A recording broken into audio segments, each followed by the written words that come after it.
Hey friends, welcome back to my channel. My name is Charlie. I'm glad you're here. In today's video, I want to show you how to handle the fear of failure, reframe your mindset, and take action with confidence. So without further talking, I would say we're gonna jump right in. Have you ever stopped yourself from trying something new just because you were afraid of the fear of failure, or felt like failure would define you or your success in life? You're not alone with that. I used to be terrified of failing too, because I'd overthink every decision I make and worry about what people thought of me and what people might say when I mess up or I don't achieve what I said I want to achieve. But the truth is, failure isn't the end. It's a stepping stone, and you can make also good things out of failure. Why we fear failure? The fear of failure often comes from social pressure you feel. The fear of judgment or the fear of rejection. It all comes from a social point of view because you always think about what others are thinking of you and what others might think if you fail at something. But the truth is, this fear is holding us back from growth and keeps us in a comfort zone all the time. And when we look at the fear of failure, you can look at many successful people. They failed multiple times before they succeeded. For example, J.K. Rowling. There are a lot of actors and actresses that tried to act all their life and had their big breakthrough in the middle of their life. So just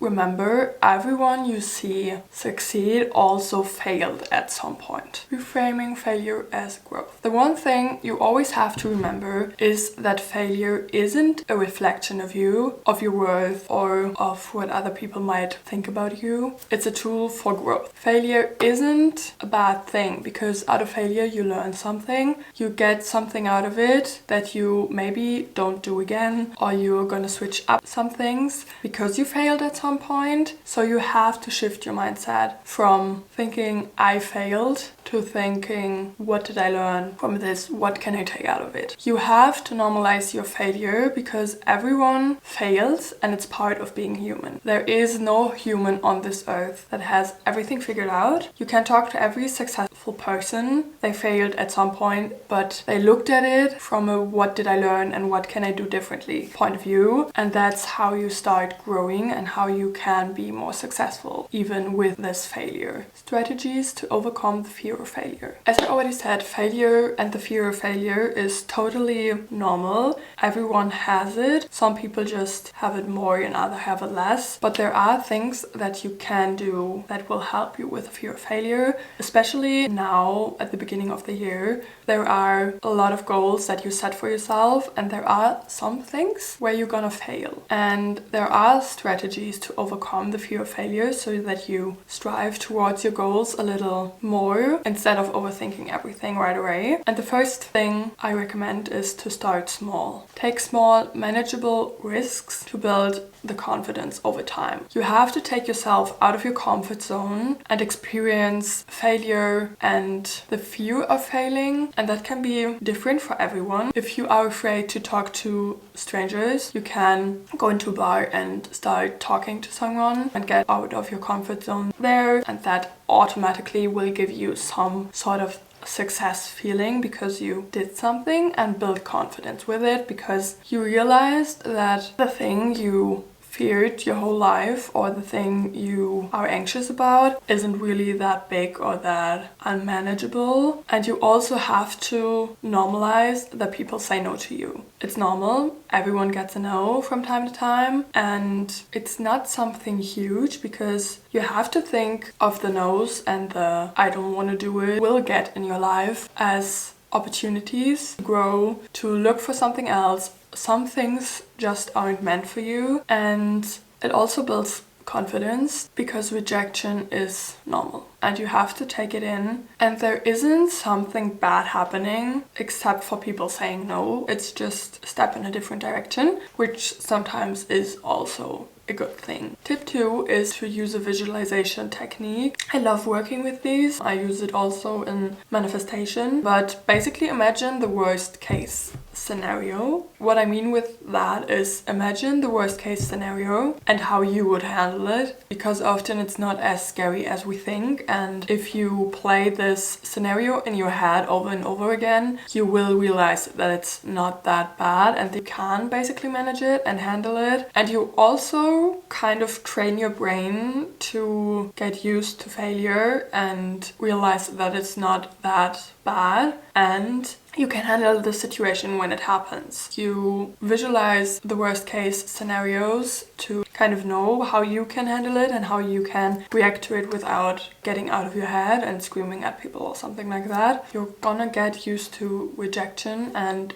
failure if you think about worst case scenarios. I don't say do it every time because that will mess up your whole perspective on life. The third strategy is to seek feedback and treat constructive criticism as a learning tool and not as judgment. I do that a lot at work. I always ask for feedback, and at first it was very hard for me to hear people say what I didn't do good, but after a while I realized it made me a lot better at my job and how I do things than if I didn't heard that constructive criticism in the first place. Because constructive criticism, and I'm really talking constructive here, criticism without any helping part of it is just unnecessary and nobody needs it.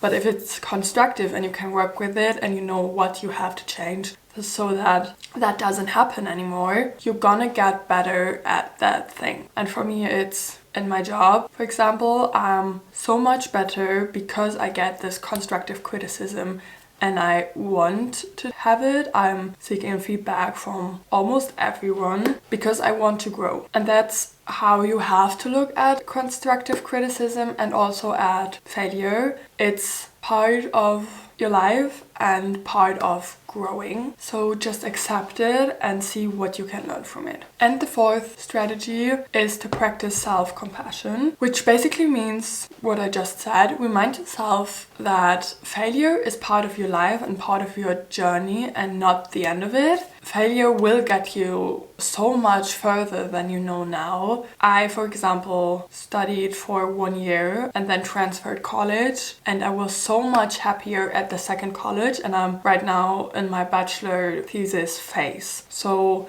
I had to fail at the first college to realize, okay, that's not the thing I want to do. I want to do something completely different. And then I switched and transferred colleges, and now I'm so much better and so much happier than I was before that. So failure is part of your journey and it helps you grow a lot, and you have to look at it as a learning process. And now I want to share with you some examples of people who turned their failure into successes and people who had to fail to grow and succeed in the end. First, Michael Jordan got cut out from his high school basketball team and is now one of the best basketball players. Then there's Oprah Winfrey, who worked on a failed news show, was demoted, and then became famous with her own show. Then there's J.K. Rowling, who never gave up on publishing a novel. She believed that she could turn her vision into a reality and continue to write, even though she failed multiple times before she gained success. And that's